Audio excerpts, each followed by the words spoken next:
Hey people, welcome back to my channel. আজকে আমি একটা ভাইরাল কাস্টার্ড পুডিং বানাচ্ছি। তার জন্য লাগবে আমাদের দুটো ডিমের কুসুম, যেটা আমরা কিন্তু খালি ডিমের কুসুমটাই নেওয়ার চেষ্টা করব, ওর কিন্তু আমরা হোয়াইট পার্টটা নেব না। তারপরে দেব 1 চামচ চিনি,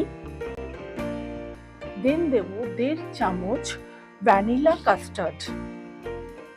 কাস্টার্ডের একটা বিশেষত্ব হচ্ছে ওটা খুব থকথকে করে যায়, মানে খুব তাড়াতাড়ি জমে যায়।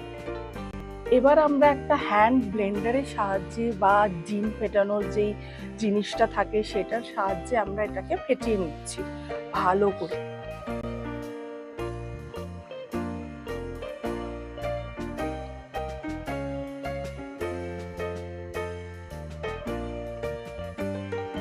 যেই ডিম ফেটানোটা হয়ে যাবে তারপরে আমরা অ্যাড করব 300 মিলিলিটার দুধ, মানে বয়েলড মিল্ক, সেটা ঠান্ডা করে অ্যাড করব।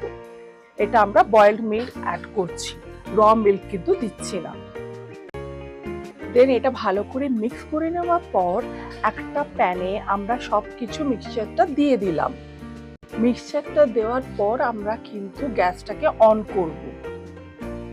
এটা দুভাবে আমরা রান্না করছি। প্রথমে আমরা করব হচ্ছে হাই টু মিডিয়াম ফ্লেমে, তারপরে যখন ঠিক হয়ে যাবে সেটা মিডিয়াম টু লো ফ্লেমে হবে।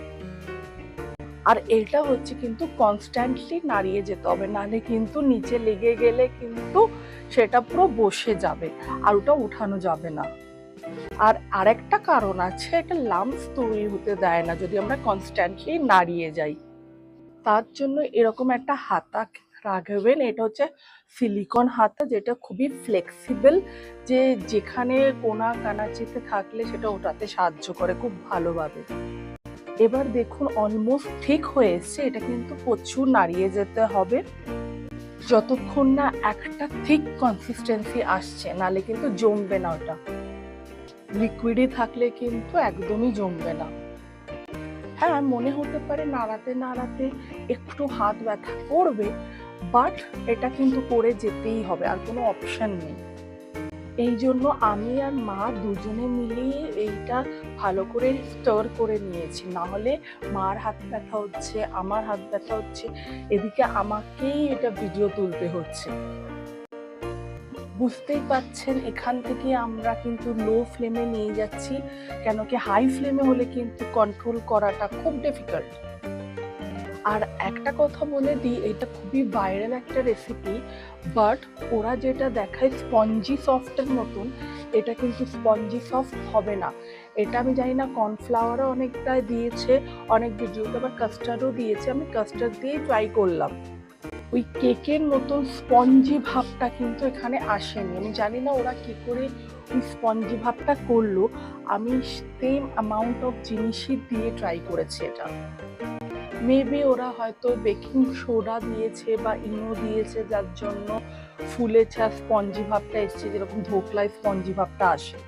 দেন আমরা একটা বোলে এটা নামিয়ে নিচ্ছি, নামিয়ে নিয়ে একটু সেট করতে দেব বাইরে, কেন কি এটা গরম আছে, ফ্রিজে ঢোকাবো না। যখন একটু ঠান্ডা হবে তারপরে এটা নিয়ে আমরা ফ্রিজে রেখে দিচ্ছি। দেন এবার ঠান্ডা হয়ে গেছে, এবার আমরা দেখুন হঠাৎ করে হাত থেকেই মনে হচ্ছে পুরো পড়ে যাবে, এমন ভাবে এটা জমেছে। এবার এর উপরে আমরা গুঁড়ো দুধ দিয়ে ডেকোরেশন করে নিচ্ছি। তারপরে টুটি ফুটি আমাদের আছে, ওই টুটি ফুটি দিয়েও ডেকোরেশন করে নিয়েছি। আমি আবারও বলছি, এটা কিন্তু স্পঞ্জি ভাব হবে না। এটা এবার আমরা টুটি ফুটি দিয়ে ডেকোরেশন করে নিচ্ছি। খেতে কিন্তু খুবই ভালো হয়েছে, কাস্টার্ডের এই ভ্যানিলার ফ্লেভারটা খুবই ভালো, আপনারা চাইলে অন্য ফ্লেভারেরও করতে পারেন। দেন আমরা এটা ডেকোরেট করা হয়ে গেলে আমরা একটা কাঁটা চামচ দিয়ে কেটে আপনাদের দেখিয়ে দেব। এটা অবশ্যই একবার ট্রাই করে দেখবেন, যদি ভালো লাগে তো আমাকে কমেন্টে জানাবেন। আর যদি আরো নতুন নতুন রেসিপি আপনারা চান কি আপনারা বানিয়ে আমাকে জানাবেন, ইনফর্ম করবেন, সেটাও করতে পারেন।